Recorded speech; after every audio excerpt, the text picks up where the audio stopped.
ভাইয়া শুনলাম আপনি সিনেমার প্রিপারেশন নিচ্ছেন। সিনেমা বানানোর জন্যই তো আসছি, সিনেমার প্রিপারেশন নিব না?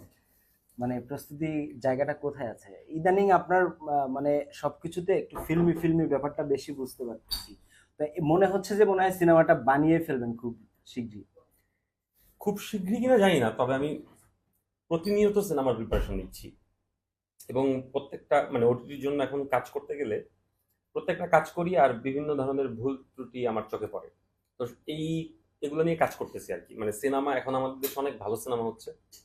তো এই সিনেমার সাথে ফাইট দিতে হইলে আমার আসলে আরো অনেক প্রিপারেশন নিয়ে আসতে হবে, সো ওই প্রিপারেশন নিচ্ছি। ভাইয়া শাকিব খানের সাথে শুনলাম আপনার একটা মিটিং হয়েছে, কি নিয়ে বিষয়টা?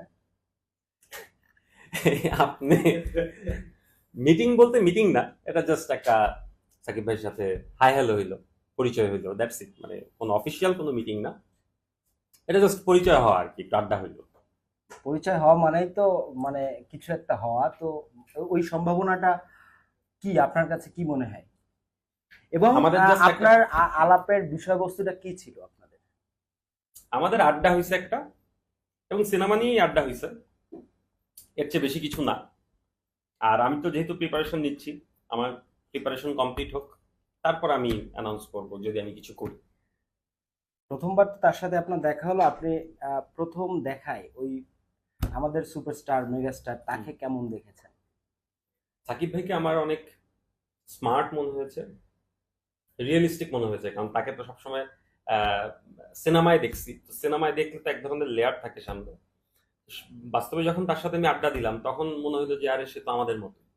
এবং তার মধ্যে এক ধরনের ক্ষুধা আছে ভালো কাজ করার এবং নতুন কিছু করার। এইটা খুব ইম্পর্টেন্ট একটা আর্টিস্টের জন্য, যে আমি নতুন কিছু করতে চাই। আহ, যদি তার মধ্যে ওই চেষ্টা না থাকতো, তাহলে 25 বছর পরে এসে কিন্তু সে নতুন ভাবে তুফানে তুফানের মতো একটা লুকে আসতে পারতো না।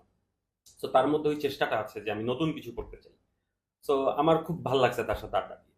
তার মানে তুফান লুক বা তুফান টিজারটা আপনাকে ইমপ্রেস করেছে? অবশ্যই। এবং আপনি নিজে চিন্তা করে দেখেন যে এই ধরনের এই স্ট্যান্ডার্ডের, এই টেকনিক্যাল স্ট্যান্ডার্ডের সিনেমা কিন্তু এর আগে হয় নাই।